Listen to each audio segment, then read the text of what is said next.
How's it going, everybody? Welcome into another episode of Armchair Analysis here on the channel and on Spotify, of course. Hope you guys are having a fantastic Friday. It is May 22nd, 2026, and we've got quite a bit to talk about, and I've got some heavier stuff at the end. It's been a heavy day in this household, to be honest, and it's been it's been something. It's been a day to navigate for sure.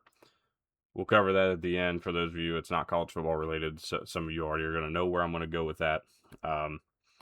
But for right now, we're going to stick to the college football side of this show. We got top 10 tight ends as promised today. And then we've also got some stuff that came out yesterday. Steve Sarkisian taking some shots. Shots fired across the state, maybe towards Texas Tech. We'll talk a little bit about it. But I just want to welcome you guys in. Ask you all, if you enjoy, please leave a like, subscribe, comment down below. Let me know your thoughts on everything that you see in this video. And with all that said, let's go ahead and get started. And we'll go ahead and start this thing with the comments made by Steve Sarkisian over the weekend, really earlier this week. There was a quote that came out that certainly gathered a lot of attention, and rightfully so, based on the context and the way it was stated. But Steve Sarkisian said, there's a team in our state that plays another conference that has a schedule that I would argue if I played our 2s and 3s, we would go undefeated, and they'll probably make the college football playoff this year.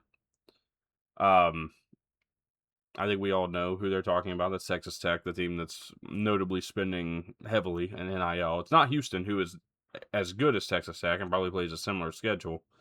No, it's Texas Tech who's notably spending the money, right? And yeah, you can take your shots at the Big 12 if you want to. I mean, you are at Texas. You are in the high and mighty SEC now, so you can certainly take your shots at Texas. But let's talk about this for a minute, okay? Steve Sarkisian, a playoff participating head coach. Okay. Steve Sarkisian, a national championship winning head coach. No, not to this point in his career. Not to say it can't happen or won't happen, but not to this point in his career. Steve Sarkisian certainly made the national championship, right? No, not as a head coach. Okay, interesting. Oh, but they've certainly destroyed the Big 12 in the games they've played recently, right? Not quite. Remember 2024, the college football playoff. They were in the quarterfinals against Arizona State, who had the bye thanks to their conference championship. They went into that game after beating Clemson and the first round of the playoffs. Played Arizona State. Took overtime to win that game. Took overtime to beat that Arizona State team, that lowly Big 12 Arizona State team. Okay. Well, what's Steve Sarkisian's record as a whole against the Big 12 in his time as a head coach of Texas? Remember, there are 3 seasons as a Big 12 member. 2021, they went 3-6. I'll give him the benefit of the doubt. He took over a pretty rough situation. 6-3 in 2022, 8-1 in 2023. Couldn't even go undefeated in the best year they had there. 1-0 in 2024, of course, that overtime victory against Arizona State. And they didn't play a Big 12 team in 2025. Now, keep in mind, Texas has refused to play Texas Tech, according to all accounts on that side of things. It's just interesting. I'm not a fan of either team. It's just very odd to throw stones as if you are some invincible force who, truth be told, hasn't really been all that great, even though you are an SEC champion. You've been in the conversation year in and year out. You're not that team. And sorry, not an SEC champion, by the way. That's my mistake. Because in 2024 they lost it. The point being, in your time at Texas, you didn't beat schools with your ones in an NIL era. And of course, the NIL era is much different now, and you're paying more for your team than even Texas Tech is. But to say that you're going to go out and win with your 2s and 3s is just, honestly, it's disrespectful. Of course, it's all these quotes that are like that are recruiting plays anymore. Trying to say, hey, look, you don't want to go there. It's not gonna make you look the way you think it will. But I can't quite buy into that. I mean, look, in 1-score games as a head coach in the Big 12, he was 7-9. I mean, look, when you've improved drastically from year one, certainly, and that 3-6 season is what it is. But again, you've never won a national championship as a head coach. You've never even made the you've made the semifinals, but you've never made the national championship game as a head coach. It's just kind of interesting. It's definitely a route to go for, in my opinion. Look, I'm a fan of Steve Sarkisian. I'm a fan of Texas. I want to see them be good. I think that anytime the Blue Bloods are at their best, especially at the same time, it creates more views for college football. It creates more people tuning in to the big time matchups. Case in point, Boise State and TCU was not always the most popular matchup, but Texas and USC held a lot of records at the time for a national championship game. So those results are a big deal, and I want to see Texas be good because I think it makes a lot for the SEC going forward. It means a lot for the Red River Showdown rivalry, whatever they call it now. No longer shootout, which is what I should just keep dead naming it.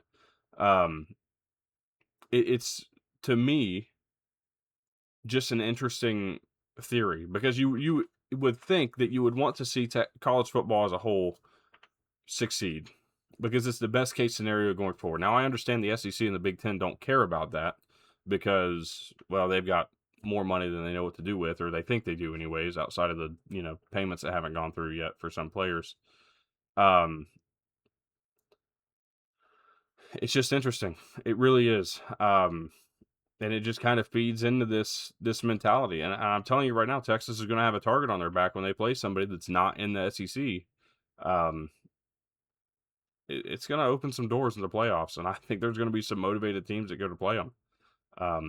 I don't know. A lot of bulletin board material being thrown out by Steve Sarkisian, especially over the last couple of years, and especially since Texas has joined the SEC. It's just kind of been more and more, if I could call it, too big for their britches, maybe.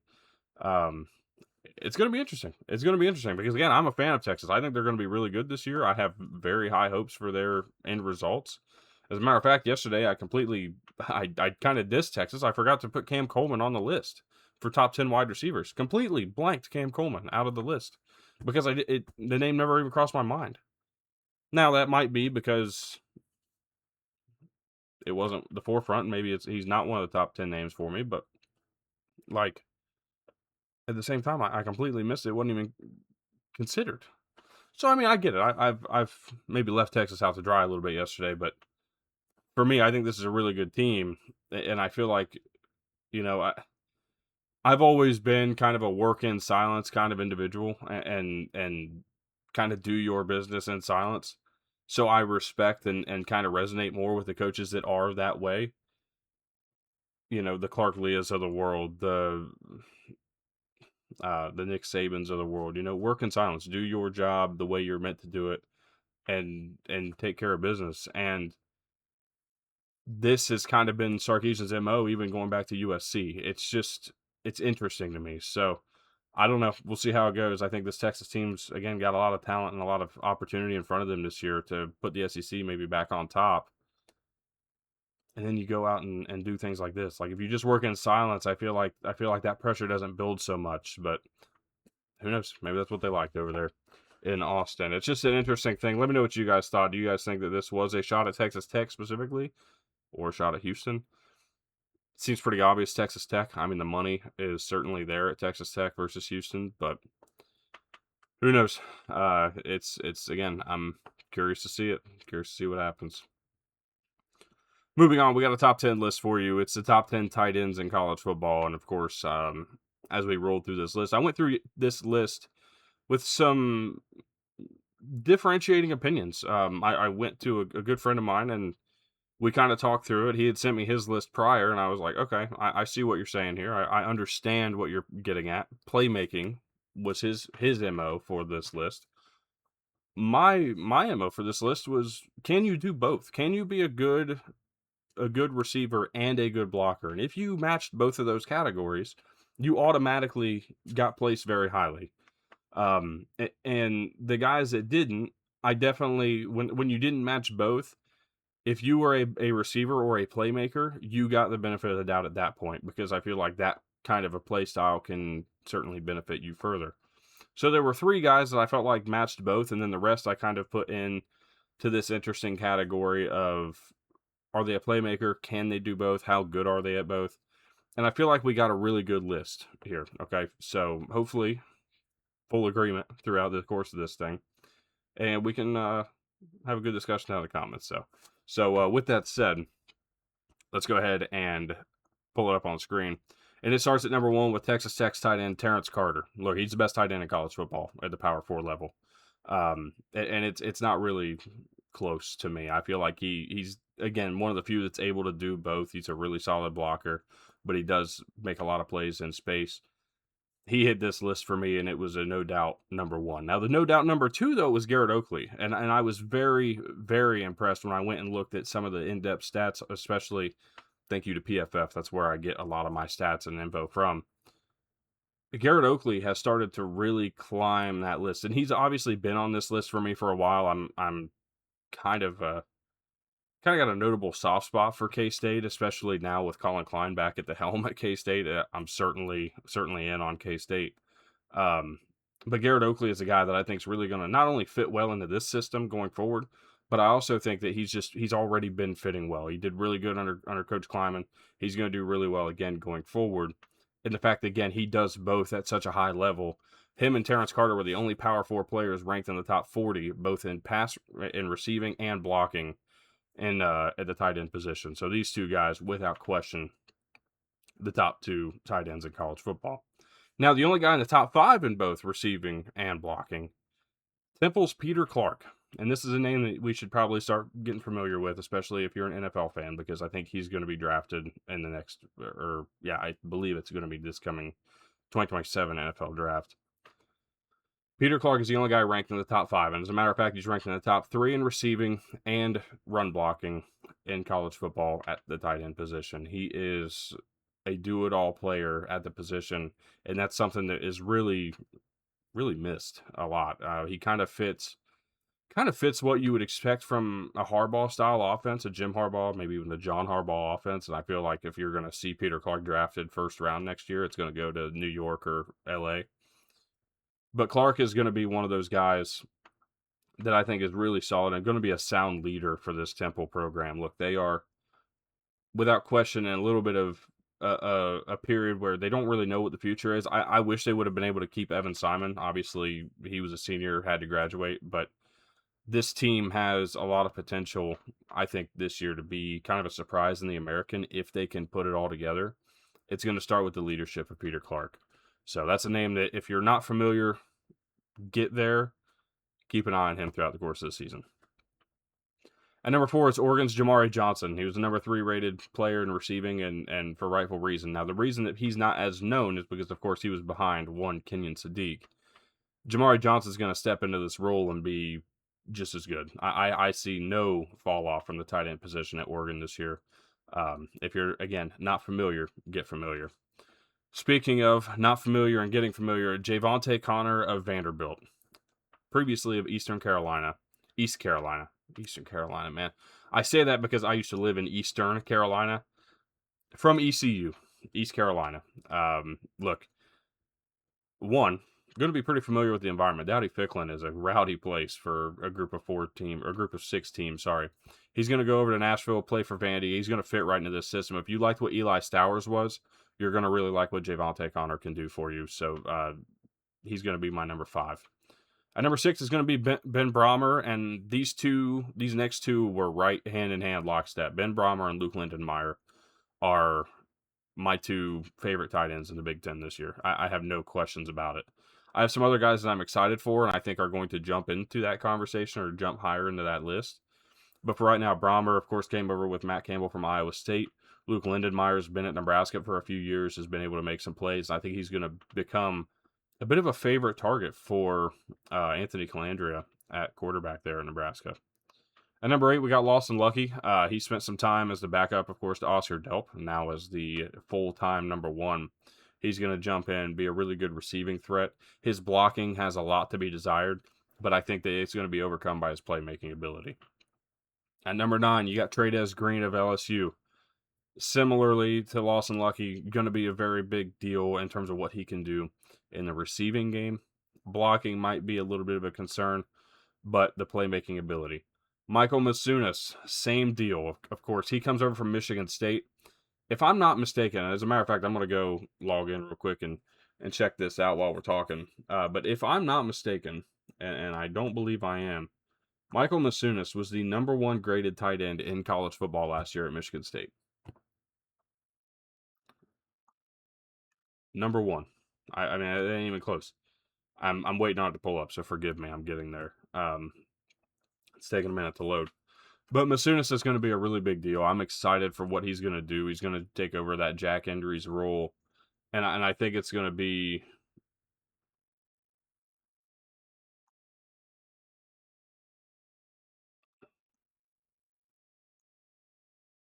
And forgive me, he's the best.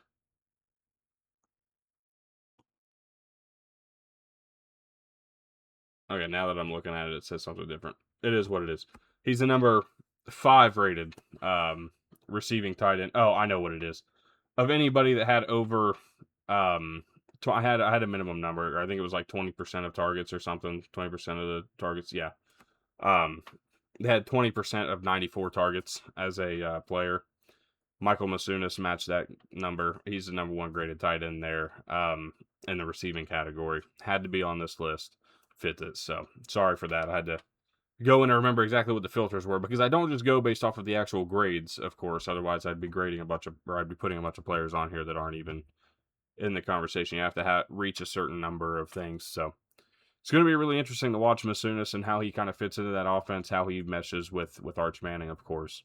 But those are my top 10. Of course, when you go beyond the top 10, there were a couple guys that stood out to me. Dorian Thomas transferred to Cal.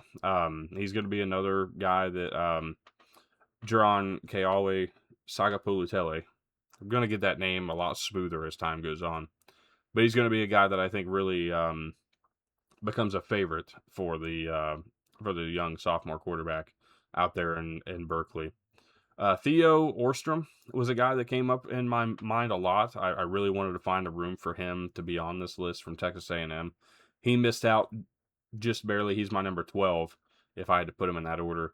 Yeah, a couple other guys that were brought to my attention that I just couldn't put on there. DJ Voname from Iowa, very solid last year when he stepped in place of oh man, that's a tough blank. But he steps in from an injury last year and really became a really solid receiver. The blocking numbers just are not there though. He's ranked almost 200th in blocking as a tight end. Just not quite the place you'd really want a tight end to be. And then Kalen Chudzinski, very similar. Didn't have enough blocking stats to even make it into the filter. But he's the leading freshman receiving tight end in college football, returning to Boston College. Expect him to be a really solid playmaker as well in 2026. So those are just some of the names that we've thrown out there. Let me know where you guys agree, disagree, and of course, I'll be happy to have those discussions down in the comments below. With all that said, a little bit of a somber note to end this show, and I would be remiss if I didn't, because as you guys can see, I'm a huge motorsports fan. Whether it's the racing hats that I have, probably too many of to count. I mean, I got 3 of them sitting right here, plus the one, or including the one I'm wearing. Like, I am a big time motorsports fan. You can tell by the sim racing rig I have sitting here. Like, I spend a lot of time watching motorsports when college football season's not in. And yesterday, Kyle Busch, a 2-time NASCAR Cup Series champion, tragically passed away unexpectedly, and it has been a rough 24 hours. Now, look, I by no means am the biggest Kyle Busch fan. I am a Chase Elliott fan. That is without question. Brian Blaney, because of the family ties that I have to his family, of course, is on that list. But Kyle Busch is a guy that, when I was younger, I couldn't stand him. And then the 2015 season happened. He won his first championship after breaking his leg and missing the first 11 races of the season. It was an incredible comeback. And at one point in that season, I believe he won 5 of 6 races en route to going on to win the championship. And it was at that point where I really learned, like, as you kind of grow up, you start to not so much buy into the personalities of something. I mean, sometimes you do, of course. Like, this is very similar for me to like the feelings I had with Mike Leach, right? Like I was never a Mike Leach fan in terms of like I didn't care for any of the teams he coached, but I was a huge fan of what he was as a head coach as I grew up and grew into this sport. And Kyle Busch is very similar. I was never a huge fan, but I was very respectful of his talent and what he was able to do behind the wheel of a race car. He's one of the best. I think maybe the best to ever do. He's definitely the best of my generation to do it. And you know, you've got names up there like Jeff Gordon, who I think he is very close to in that regard. Jimmy Johnson, all that I grew up watching. And I wasn't really old enough to know. I wasn't even a year old yet when Dale Earnhardt Sr. was killed in an accident in Daytona 500 in '01. So I don't know what that felt like, but I can tell you that this is it's been a tragic day around motorsports. It's been a tragic day in sports world. Pat McAfee mentioned it, of course, which is really cool. I've watched Pat McAfee's show for years now, and seeing Kyle show up on that show when they would go to Indy was always really cool. And you know, Kyle was a heck of a personality in the sport, a heck of a guy that brought eyes to the sport, whether you wanted to watch him lose or watch him win. And it has been a rough day. Tears have certainly been shed over it because, again, it's such a big loss for the sport. It's such a big loss for, you know, in a sense, my childhood, you know. The NASCAR community's been through a lot the last couple years, or really the last year. Michael Annett passed away first. He was a journeyman racer who found most success at junior motorsports in the late 2010s. You had Greg Biffle was killed in a plane crash locally to me. Of course, I live in the Charlotte area, so I'm very close to a lot of this stuff. And when Greg Biffle was killed, I was actively working and going through a class for the job that I do on responding to incidents at the airport. It was kind of a really weird, surreal feeling. Yesterday, it was just one of those things where you didn't want to believe it, and I spent probably a long time trying not to believe it. But unfortunately, the truth is that Kyle Busch passed away at 41 years old, entirely too young. Leaves behind a wife, 2 kids, brother, both of his parents. I mean, it's a very unfortunate situation, and I mean, I know that my heart's with them. I live very close to the RCR facilities, and just know how much that team means to this community that I'm in, and how much this one hurts. So yeah, it's just tough, and obviously things have got to go on. The NASCAR races are going on right now. As a matter of fact, the truck race has happened, or it's happening live, and yeah, it's just it's tough, man.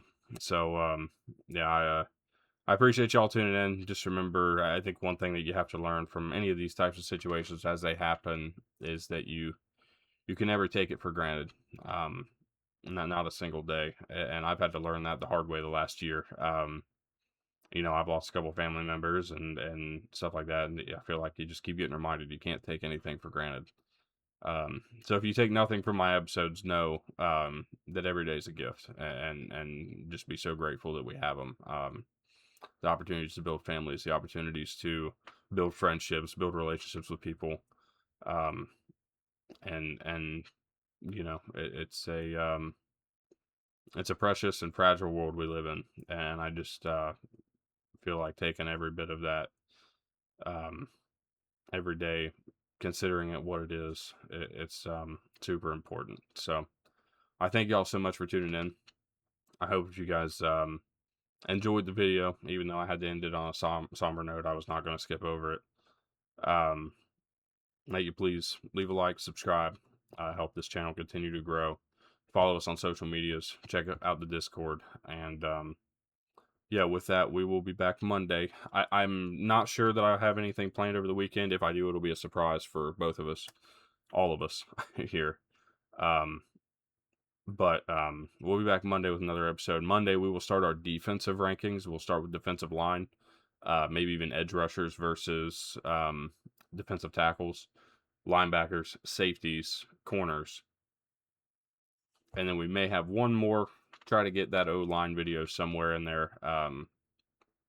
But I just need some time to get that video done. So I appreciate y'all so much. Hope you guys have a great day.